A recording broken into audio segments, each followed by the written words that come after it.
Indigenous speaking. No translator is going to translate that, so I have to do it myself. Good afternoon.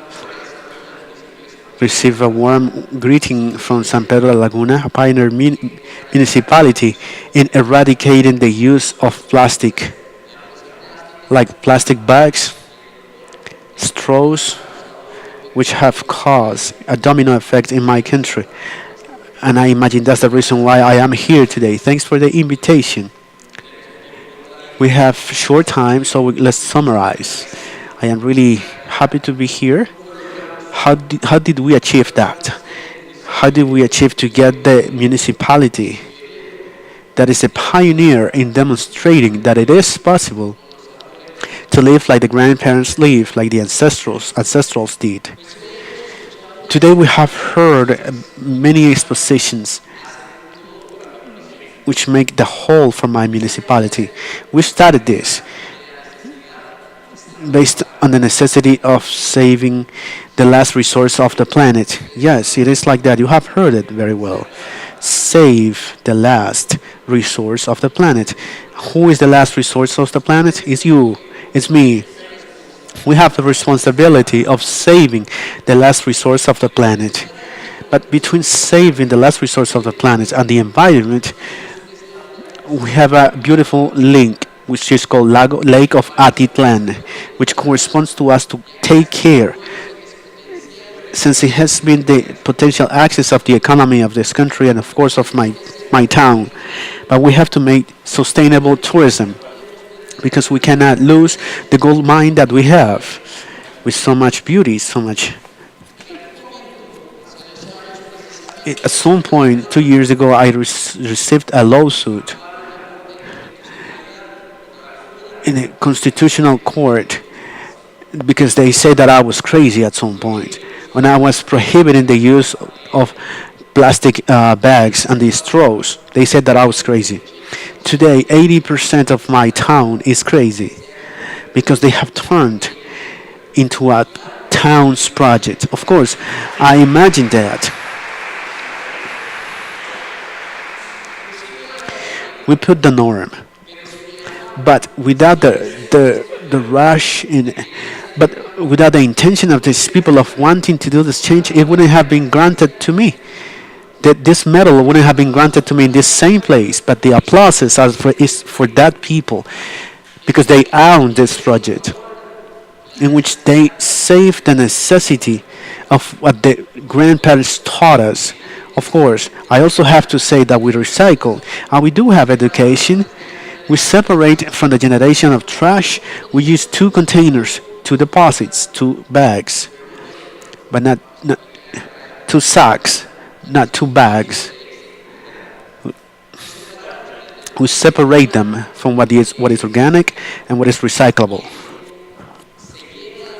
And this is taken to the plant for treatment for solid treatments. Yeah, we do have that plant, a small one, but we do have it, in which we classify the materials by color: the glass, paper, cardboard, plastic in its different presentations from the PEP, hard plastic, blown plastic.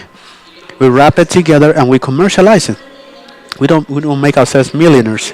I would put in a value to trash that before ended in the lake, in a river, and killing our ecosystem. It is like that how the town has succeeded, but it's not only about this. Like the other speaker spoke about the seeds.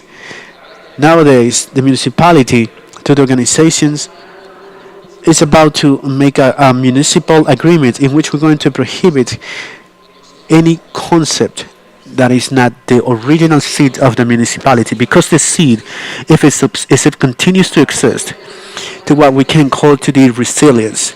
The resilience is a change to which we must adapt. How many adaptations should we have?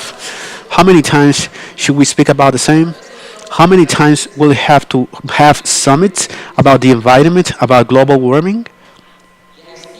It's time now that we stand up and that we start acting. I have always profiled this, that my country is known as Guatemala, the country of the eternal spring. It's because of that that we continue working from a small municipality that is teaching the country and the whole world that with attitude of a small community you can do things. There are many people here today that love the environment, but that we need to start acting, because if we don't act, we don't have a planet for long. Of course, it's not only that. We also work on the organic part. We turn this into organic nutrition for the soil. We also use some fertilizing, but we formulate it under the nomination of 2002 without phosphorus, so that our lake doesn't contaminate. And the town has adapted it and complementing it to the work in that way that gives us to eat through the corn, to the beans. It is because of that that we bet on self-determination of a people. Small town, 176 kilometers from here. But through self-determination, we have been able to achieve to say no to contamination, to say yes, it is possible to live without the elements of one usage elements. And also to those municipalities that have gotten involved with this. I thank those institutions as well, and also to the University of San Carlos for also having adopted the determination of prohibiting these elements in the fields, especially in the central fields and all these extensions. With this, we demonstrate that having prohibited this, we're not fighting with the companies. But the municipal code really tells us is that we need to give a better life quality to our citizens, and that is my obligation as a mayor, as the mayor. That's why I say that the free company is already made. But like the panelist was speaking, she spoke about nanotechnology. That means that new proposals can come to safeguard the planet, accommodating the human. Of course, when I speak about efficiency, I also speak about my town. We have reduced 50% the carbon footprint. How? We have changed all street lights to LED lights. We are working today a social project in which we're going to change the lights to all homes from middle class. But it's not only climate change, not only the reduction of footprint.